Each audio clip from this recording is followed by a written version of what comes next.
주신 하나님의 말씀 창세기 18장 16절에서 21절까지 말씀입니다.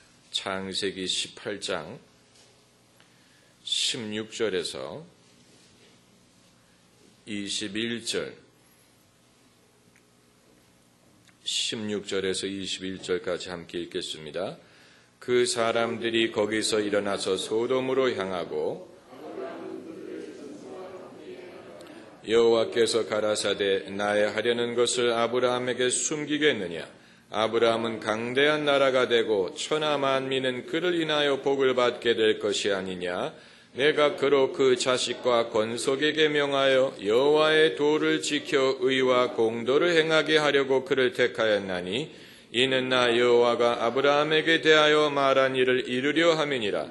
여호와께서 또 가라사대 소돔과 고모라에 대한 부르짖음이 크고 그 죄악이 심히 중하니 내가 이제 내려가서 그 모든 행한 것이 과연 내게 들린 부르짖음과 같은지 그렇지 않은지 내가 보고 알려 하노라. 아멘.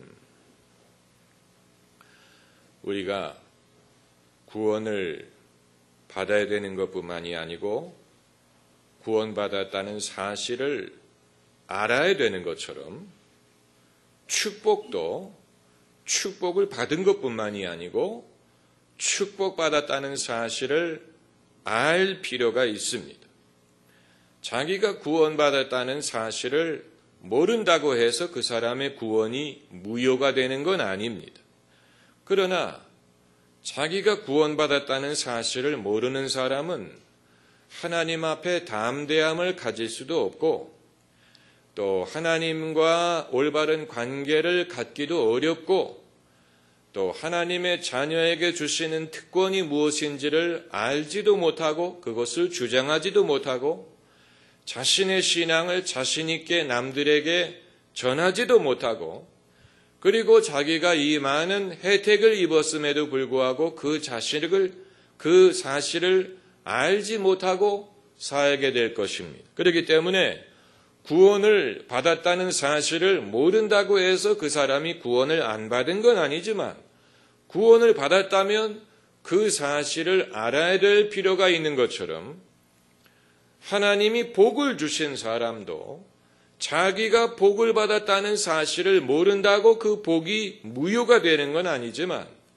자기가 복을 받았다는 사실을 알아야 그의 사고방식과 인생관과 또 그가 삶의 굴곡을 보는 관점과 그것을 감당할 수 있는 능력이 변화할 수 있게 될 것입니다. 그렇기 때문에 하나님께 복을 받는 것뿐만이 아니고 그 사실을 아는 것, 그것이 오늘 여러분에게 말씀드리고자 하는 것입니다. 결국 우리가 복을 받았다는 것을 알기 위해서는 하나님이 그것을 알려주셔야 됩니다. 오늘 본문에서 3명의 신비한 방문객이 아브라함을 찾아오는데 그들의 최종 목적지는 아브라함이 아니고 소돔과 고모라입니다. 소돔과 고모라의 이제 멸망을 가져오기 위해서 이 3명의 신비한 이 방문객이 아브라함을 찾아오는데 그 중에 둘은 천사고 한 분은 여호와 하나님입니다. 어떻게 여호와 하나님이 사람의 모양으로 아브라함을 찾아오셨는지 저한테 물어보지 마세요. 저도 모르니까. 그런데 여기에서 이제 여호와께서 그 2명의 천사에게 하시는 말씀입니다. 17절에 여호와께서 가라사대 나의 하려는 것을 아브라함에게 숨기겠느냐. 여기에서 나의 하려는 것은 구체적으로 소돔과 고모라에 대한 것입니다. 소돔과 고모라를 하나님이 심판하려고 하는 의도를 아브라함에게 숨기지 않겠다는 그런 취지로 말씀하신 것이지만 그러나 좀 더 넓게 우리가 봤을 때는 하나님께서 당신의 하시는 이 일을 축복받은 사람에게 숨기지 않고 그것을 말씀하신다는 사실입니다. 이것은 포괄적인 것입니다. 하나님이 우리에게 복을 주셨다는 사실뿐만이 아니고 또 우리 주변에 우리를 통하여 하나님이 이루고자 하시는 이 일을 숨기지 않고 우리에게 미리 알게 하신다는 사실, 그걸 숨기지 않겠다.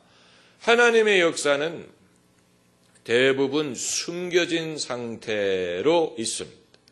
하나님의 하시는 일은 영적인 차원에서 시작되기 때문에 우리의 육신의 눈으로 알 수가 없습니다. 우리 눈에 가려져 있습니다. 숨겨져 있습니다. 그렇기 때문에 하나님이 하시는 이 일을 우리가 경험하면서도 그게 하나님이 하시는 일인지를 모를 때가 많이 있는데, 그러나 아브라함에게는 하나님이 하시는 일을 숨기지 아니하리라. 그리고 하시는 말씀이 아브라함은 강대한 나라가 되고 천하 만민은 그를 인하여 복을 받게 될 것이 아니냐. 이것은 그냥 개인이 축복을 받는 차원이 아니고 이것은 완전히 스케일이 다른 것입니다. 천하 만민이 장차 아브라함을 통하여 복을 받게 될 것을 하나님이 미리 천사들에게 말씀하셨어요. 아브라함에게만 말씀하신 것이 아니고 천사들에게도 말씀하셨습니다. 그건 별개의 주제가 될 수 있습니다. 하나님이 우리를 향한 당신의 계획을 우리를 담당하고 있는 천사들에게 알리신다는 사실.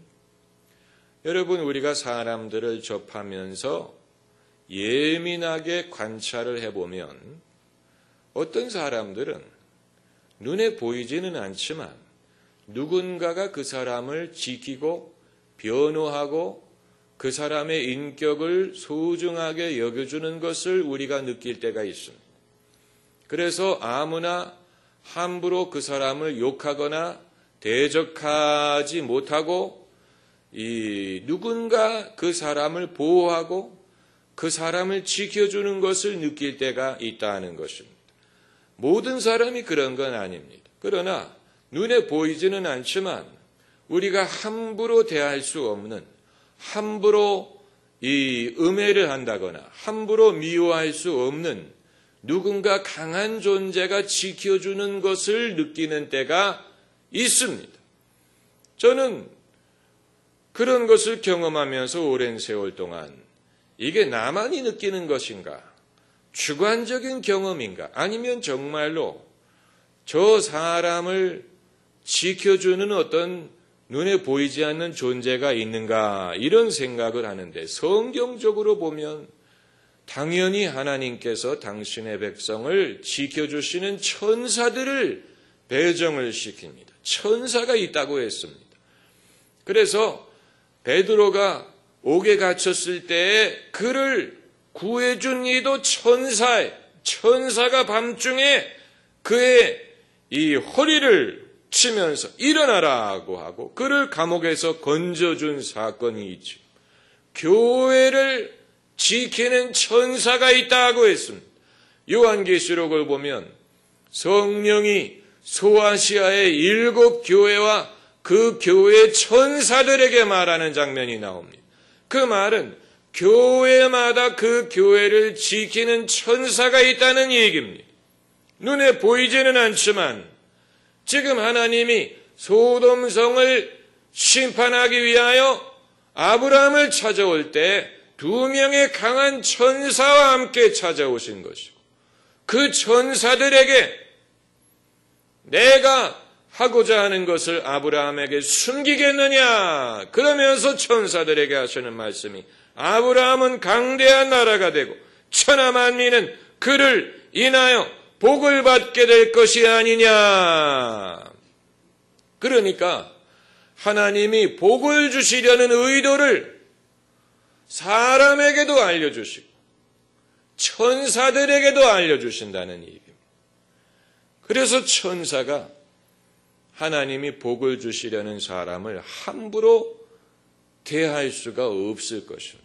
왜냐하면 하나님이 그 사람을 사랑하고 그 사람에게 복을 주시고 그 사람을 통해서 계획을 갖고 계시기 때문에 천사들도 존중할 수밖에 없는 그런 믿음의 사람들이 있습니다. 그런데 천사들이 아는 것보다도 사실 우리에게는 우리 자신이 그것을 아는 것이 더 중요합니다. 하나님이 내게 복을 주실 것이라는 사실을 내가 아는 것이 중요합니다. 이러한 축복의 의식, 축복의 사고방식, 축복 마인드가 우리에게 필요하다는 얘기입니다. 빈궁한 사고방식을 가진 사람이 빈궁한 삶을 사는 것보다도 더 비참합니다. 빈궁한 삶을 살더라도 내가 지금은 구차하지만 하나님이 나를 더 나은 길로 인도하실 것이다 라고 얼마든지 믿을 수 있지만 빈궁한 마인드를 갖고 사는 사람은 앞이 보이지를 않아요. 앞이 보이지를 않아요.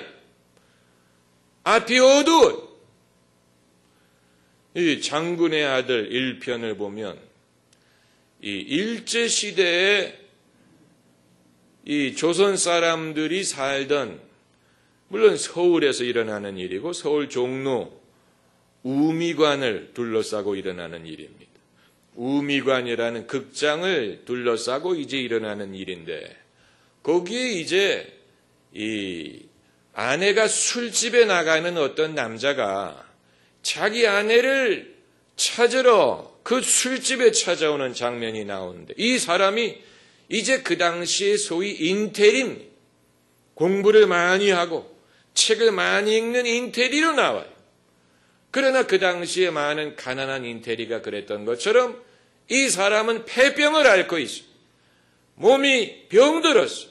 가난하고 병들었어요. 그렇기 때문에 아내가 술집에 나가는 것입니다. 그런데 이 남자가 자기 아내를 찾으러 와서 하는 말이 앞이 보이지를 않는다. 아무리 책을 읽고 공부를 해도 니체를 읽고 쇼펜하우어를 읽어도 앞이 보이질 않는다. 앞이 캄캄하다. 당연하지요. 니체와 쇼펜하우어를 읽으면 당연히 앞이 캄캄하죠. 그 사람들이 하나님을 아는 사람들이 아닌데 자기 자신뿐만이 아니고 인류에게 어떤 미래를 제시할 수 있겠습니까? 그러면서 이 남편이 각혈을 하죠. 기침을 하면서 이제 폐에서 피를 토하는 그런 장면이 나오고, 그랬더니 그 아내가 그때까지만 해도 자기 남편을 멸시하고 모멸하고 이러다가 불쌍하니까 그래도 어떻게 해서든지 살아봐라 이제 이런 식으로 남편에게 말을 하는데, 여러분, 빈궁한 사고방식을 갖고 사는 것은 빈궁한 삶을 사는 것보다도 더 비참한 것입니다. 몇 달 전에 이 TV에서 소위 88만 원 세대에 대한 다큐가 있었습니다. 우리 사회에 이제 젊은이들이 앞날이 보이지 않는 이 가난의 대물림, 이런 이제 내용에 아주 우울하게 하는 그런 다큐멘터리입니다. 그런데 이 다큐에서 나오는 한 여성이 얼굴을 모자이크 처리해서 얼굴을 볼 수 없지만 그 여성이 몸도 병이 들었고 자기도 가난하고 자기 집안도 가난하고 그래서 도저히 살 길이 보이지 않는다, 이런 말을 하는 장면을 찍었어요. 저는 그것을 보면서 저건 아니다. 저건 생각이 잘못된 거다. 만약에 저 여성이 신앙인이라면 저런 식으로 생각하고 말하지 않을 것이다. 왜 살면 살수록 자기의 몸이 망가지고 미래가 보이지 않고 점점 빈궁해진다고 생각을 하고 사느냐. 이것은 자신의 경제적인 상황을 보여주는 것뿐만이 아니고 자신의 영적인 상태, 사고방식을 보여주는 것이라고 저는 생각했습니다. 여러분, 하나님이 주시는 축복 중에 정말로 큰 축복은 우리가 복을 받는 것뿐만이 아니고 복을 받았다는 사실을 알게 하시는 것입니다. 할렐루야. 그래서 성경에는 알게 하려이라는 구절이 많이 등장합니다. 여러분이 성경을 읽으실 때 알게 하려 함이니라는 성경 구절이 등장하는 것은 이 주의 깊게 읽어야 됩니다. 요한 1서 같은 데를 보면 너희가 너희에게 영생이 있다는 것을 알게 하려 함이니라 이런 구절이 나옵니다. 그러니까 우리가 영생을 받았다는 것을 영생을 받아야 되는 것뿐만이 아니고 그 사실을 알아야 될 필요가 있다. 우리가 왜 성경을 공부해야 되느냐? 왜 우리가 성경에 대한 지식을 가져야 되느냐? 그것은 우리가 영생을 받는 것뿐만이 아니고 영생받았다는 사실을 알게 하기 위한 것입니다. 그리고 우리가 하나님께 복을 받은 것뿐만이 아니고 그 사실을 알게 하기 위한 것입니다. 하나님과 동행한다는 것은 하나님이 당신의 하시는 것을 우리에게 알려주신다는 뜻입니다. 이 찬송가에 주가 나와 동행을 하면서 나를 친구 삼으셨네. 이 원곡 가사는 He walks with me and He talks with me. 그가 나와 함께 걸으시고 나와 함께 말씀을 나누신다. 그게 원 가사인데 번역이 약간 잘못됐습니다. 주님과 함께 동행한다는 말은 주님이 나의 친구가 되어주신다는 말은 주님이 나와 같이 걸으신다는 뜻뿐만이 아니고 나와 말씀하신다라는 뜻입니다. He walks with me and He talks with me. 당신이 행하고자 하시는 일을 우리에게 알려주신다는 얘기예요. 그게 주님과 동행하는 것입니다. 그런데 우리가 알려달라고 조른다고 알려주시는 것 같지는 않습니다. 오늘 본문을 보면 아브라함이 하나님에게 어떤 요청도 하지 않았습니다. 왜 오셨냐라든가 무엇을 하려고 하시느냐 이런 반구도 없습니다. 아브라함이 조르지 않았어요. 그냥 하나님이 말씀하셨어요. 하나님이 행하고자 하시는 일을 우리에게 알려주시는 것은 우리가 졸라서가 아니고 우리가 주님과 동행을 하다 보면 주께서 옳다고 판단하시는 때에 우리에게 필요할 만큼만을 알려주십니다. 젊은이들은 특별히 비전에 대해서 기도를 많이 하지요. 저에게 찾아와서 기도를 요청하는 젊은이들 중에도 비전에 대해서 기도해달라고 하는 사람들이 많이 있는데 비전이라는 것은 결국 하나님이 계획하시는 것을 안다는 뜻 아닙니까? 그런데 비전은 누가 기도해 준다고 알 수 있는 게 아닙니다. 우리가 조른다고 알게 되는 것은 아니라고 봅니다. 그건 하나님이 당신이 주도해서 우리에게 알려주시지 않으면 우리가 알 수가 없습니다.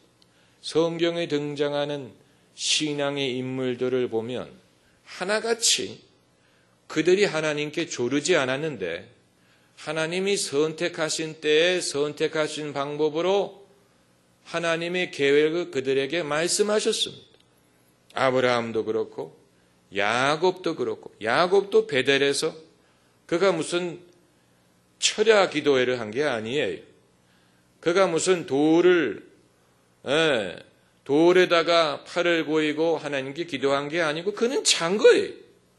그런데 자고 있는데 하나님이 그에게 당신의 계획을 알려주셨어요. 그래서 야곱이 깨어난 다음에 두렵도다. 이곳은 다른 곳이 아니라 하늘의 문이요 하나님의 전이로다. 하나님이 과연 여기 계시건만 내가 그것을 알지 못하였도다. 이와 같은 사람이 알지 못하는 상황에서 하나님이 당신을 우리에게 드러내시는 것. 그게 하나님이 역사하시는 방법이에요. 다윗도 마찬가지죠. 다윗이 기름 부음을 달라고 하나님께 구하기를 했습니까? 임금이 되게 달라고 하나님께 조르기를 했습니까? 다윗은 들에서 아버지의 양을 치고 있는 것뿐이었는데 하나님의 선지자 사무엘이 그의 집에 찾아와서 그 아버지와 대화하고 그 형들을 만나고, 그런데도 그 형들 중에 하나님이 택한 사람이 없었기 때문에 사무엘이 물어보지 않습니까? 당신의 아들이 이게 다냐고. 그랬더니 아버지가 말자가 있는데 들에서 양을 치나이다. 그래서 빨리 데리고 오라. 그래가지고 다윗아 집에 와라. 아빠가 찾으신다. 해가지고 다윗을 데리고 와가지고 사무엘이 다윗을 보았더니 하나님이 말씀하시기를 이 사람이 그 사람이니 그에게 기름을 부어라. 그래가지고 형들과 아버지가 보는 앞에서 사무엘이 어린 다윗에게 기름을 붓고 그때부터 하나님의 영이 그에게 강하게 역사하기를 시작하지 않습니까? 다윗이 조르기를 했습니까? 무슨 왕이 되는 꿈을 가졌습니까? 그런 게 아니었는데 하나님이 당신의 때에 당신의 방법으로 당신의 뜻을 다윗에게 알려주셨어요. 숨기지 않고 알려주셨어요.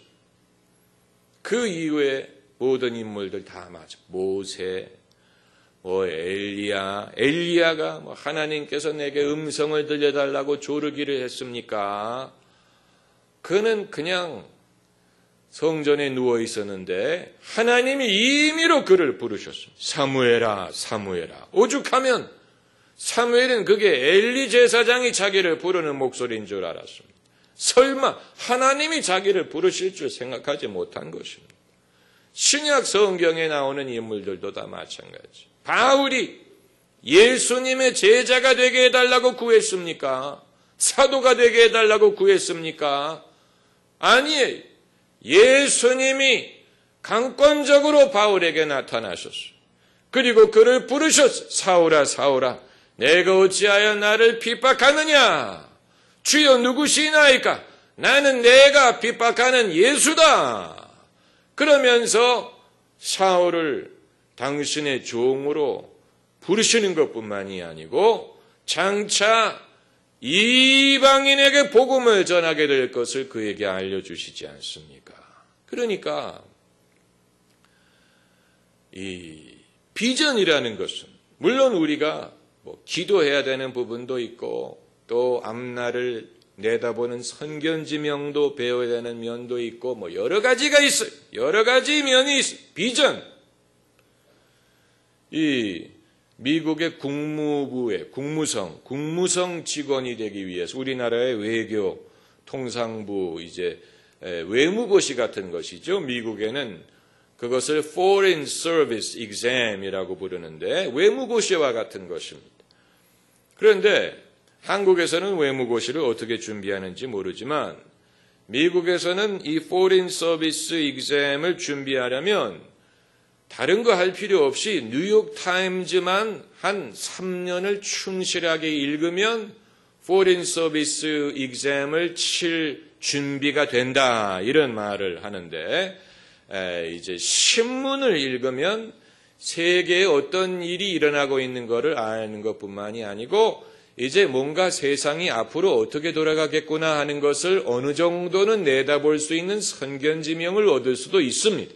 그러니까 우리가 비전을 얻기 위해서는 공부도 해야 되고 사람도 만나봐야 되고 대화도 해야 되고 또 세상이 어떻게 굴러가는지를 보는 안목도 가져야 되지만 그러나 우리가 신앙적으로 말하는 비전, 하나님이 어떤 계획을 갖고 계시느냐 하는 것은 하나님이 그것을 알려주셔야 됩니다. 숨기지 않고 알려주셔야 됩니다. 그런데 어떻게 해야 하나님이 그것을 알려주시는지는 그건 우리가 알 수 없어요. 말할 수 없어요. 주님과 동행을 하다 보면 그런 일이 생깁니다. 할렐루야. 그럼 왜 어떤 사람에게는 그런 일이 생기고 어떤 사람에게는 그런 일이 안 생기느냐? 그건 나쁜 질문이에요. 그런 질문을 하면 안 돼. 이건 마치 뭐와 같았냐면 왜 어떤 사람은 천국 가고 어떤 사람은 지옥 가느냐 하는 질문과 같아요. 천국 가는 사람이 있고 지옥 가는 사람이 있어요. 하나님이 지옥 가는 것을 좋아해서 그런 게 아니에요. 하나님이 기뻐하지 않아요. 그럼에도 지옥 가는 사람이 있어요. 마찬가지로 하나님이 만복의 근원이시지만 하나님의 복을 못 받고 사는 사람도 있어요. 이 세상에 누구 잘못이냐? 글쎄, 누구의 잘못이냐를 따지기 전에 분명한 것은 하나님이 복의 근원이심에도 불구하고 그 복을 누리지 못하고 사는 사람이 세상에는 있다는 사실. 그렇기 때문에 왜 어떤 사람에게는 하나님이 당신이 행하실 일을 보여주시고 어떤 사람에게는 안 보여주시느냐? 그걸 물어보지 말고 내게도 보여주실 줄을 믿으면서 사는 것. 그게 우리가 깨달아야 될 부분입니다. 그걸 우리가 배워야 되는 거예요. 성경을 공부하면서. 그걸 우리가 배워야 해요. 왜 어떤 사람은 그걸 모르고 어떤 사람은 왜 못 배우느냐? 그건 난 모르겠지만 적어도 나는 배워야 되겠다. 하나님이 행하시는 일을 내게 숨기지 말고 알려주시기를 원하고 그것을 기대하고 기다리고 그리고 이미 여러분에게 어느 정도 알려주신 부분이 있을 것입니다. 그렇지 않으면 여러분이 이 자리에 계실 리가 없습니다. 어느 정도는 여러분에게 이미 알려주신 부분이 있을 것입니다. 희미하지만 아직 확실히 보이지 않지만 뭔가 하나님이 내가 이제껏 주님과 동행하는 과정에서 내게 나와 내 집에 대하여 어떤 부분에서는 교회를 통해서 어떤 부분에서는 민족을 통해서 하나님이 앞으로 행하고자 하시는 것을 어렴풋이 보여주신 면이 있습니다. 그것이 우리로 하여금 미래를 낙관하게 하고 현재의 어려움을 두려워하지 않게 하는 것입니다. 축복이라는 것은 축복 자체도 중요하지만 축복을 받았다는 사실을 알면 현재의 어려움에 굴복하지 않습니다. 할렐루야. 아주 중요한 것입니다. 우리가 하나님 앞에 겸손하고 신실하게 신앙생활을 해야 될 필요가 있는 이유가 바로 여기에 있습니다. 이 세상 사람들처럼 약삭 빠르고 실속을 채우고 자기 실속을 채우면서 살지 못하더라도 사실 자기 실속 채우는 사람들 많아요. 세상에 우리보다도 똑똑하고 더 자신의 어떤 영달을 위해서 이 자기의 이익을 추구하면서 사는 사람들이 이 세상에 많이 있는데 아브라함 같은 인물은 히브리 사람이라고 불렀어요. 지난주 성경 구절에 이 5명의 왕이 4명의 왕과 전쟁이 붙어가지고 소돔에 살고 있던 롯과 그 가족이 끌려가지 않습니까? 그때 왕들이 히브리 사람 아브라함을 찾아왔다는 성경 구절이 있어요. 히브리 사람이라고 불렀어요. 아브라함을 히브리 사람이라고 불렀어요. 히브리 민족이 아직 존재하지 않는 시대에 아브라함을 히브리 사람이라고 불렀어요. 히브리 사람이라는 뜻은 우리와 다르다라는 뜻이에요. 물 건너온 사람이다라는 뜻이에요. 우리와 뭔가 다르다라는 의미에서 이 가나안 사람들이 아브라함을 히브리 사람이라고 불렀어요. 그들 보기에 아브라함에게는 그들과 다른 면이 있었어요. 그게 뭔지는 모르지만 아브라함은 이 세상 사람들과 다른 면을 소유하고 있었어요. 이것은 아브라함의 신앙 때문에 가능한 것입니다. 그래서 세상의 안목으로 보면 아브라함이 미련하게 보일 수도 있고 손해보는 것처럼 보일 수도 있고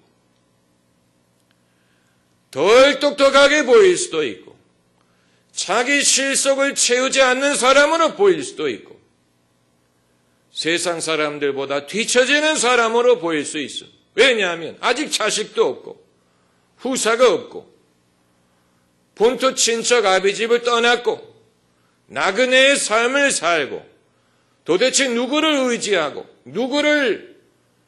누구의 힘을 의지해서 사는지 알 수 없는 세상 사람과는 다른 목적을 추구하면서 사는 히브리인이 우리와는 다른 사람이다라는 뜻이에요. 그러나 그런 면이 있었기 때문에 하나님께서 소돔과 고모라를 심판하시기 전에 아브라함을 먼저 찾아오셔서 하시는 말씀이 나의 하려는 것을 아브라함에게 숨기겠느냐? 숨기지 않겠다. 아브라함은 강대한 나라가 되고 천하만민은 그를 인하여 복을 받게 될 것이 아니냐. 예수 그리스도를 구세주로 믿지 않는 유대인들은 이 성경 구절에 대한 답변을 해야 됩니다. 도대체 천하 만민이 아브라함을 인하여 복을 얻게 되리라고 하셨는데 예수 그리스도를 구주라는 것을 부인하게 되면 이제 아브라함의 후손들이 어떻게 이 예언이 성취될 것을 기대하느냐.